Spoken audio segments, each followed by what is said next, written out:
మనకి కూడా ఏదైనా దేవత వచ్చి వరాలు ఇస్తే బాగుండు కదా, ఈ దరిద్రం పోయేది అంటుండగానే ఒక దేవత వచ్చింది. దేవత వచ్చి చూడంగానే గుర్తుపడతారు, మామూలు మనిషి కాదు దేవత. అపిరెన్స్ డిఫరెంట్గా ఉంటుంది కదా దేవత.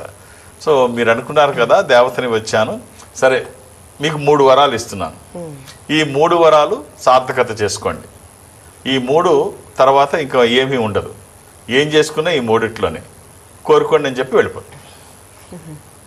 జరుగుతాయని చెప్పి వెళ్ళిపోతుంది. వెళ్ళిపోగానే వీళ్ళిద్దరూ ఆలోచిస్తారు ఏం కోరుకోవాలి ఏం కోరుకోవాలి ఏం కోరు. భార్య అంటుంది ధనం కోరుకుందాం, మంచి ఐశ్వర్యం, ధనం.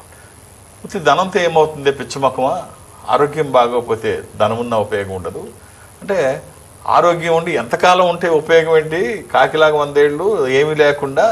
సో డబ్బు అయితే ఆలోచిద్దాం, ఏమేం కావాలో కోరుకుందాం, అన్ని జాగ్రత్తగా ప్లాన్ చేసుకొని అప్పుడు ఈ 3 కొడుకులు కోరుదాం అని చెప్తారు. సరే బాగానే ఉంది, ఈ పూట వండుకోవడానికి ఏమైనా చేపల కూర లాంటిది వండుకుంటే బాగుంది కదా అందంట. చేపలు ఉంటే బాగుంది ఈ పూట వండడానికి అనగానే ఆకాశంలోంచి చేపలు పడ్డాయి. ఓర పిచ్చమొకందానా, మనం మాట్లాడుకోవడం వేరు, ఉంటే బాగుంది కదా అని కోరిక ఏదో కోరిక కోరే, ఇప్పుడు అవి పడ్డాయి చూడు, 3 వరాల్లో ఒకటి పోయింది.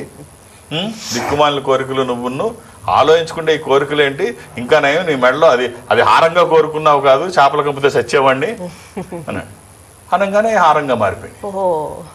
కోరిక ఇది 2వ కోరిక ఇక అది బిగుసుకుపోయింది, రావట్లేదు. ఈ చేపల కంపుతో చచ్చిపోతున్నాను, తినడానికి బాగానే ఉంటుంది, ఇందులో నా మెడలో వేసి తిరిగితే కంపు రోజు రోజు ఇది నాతో కాదు, ముందు అర్జెంటుగా తీగిపోతే చచ్చిపోతాను, నువ్వు కంగారు పడుతుంది.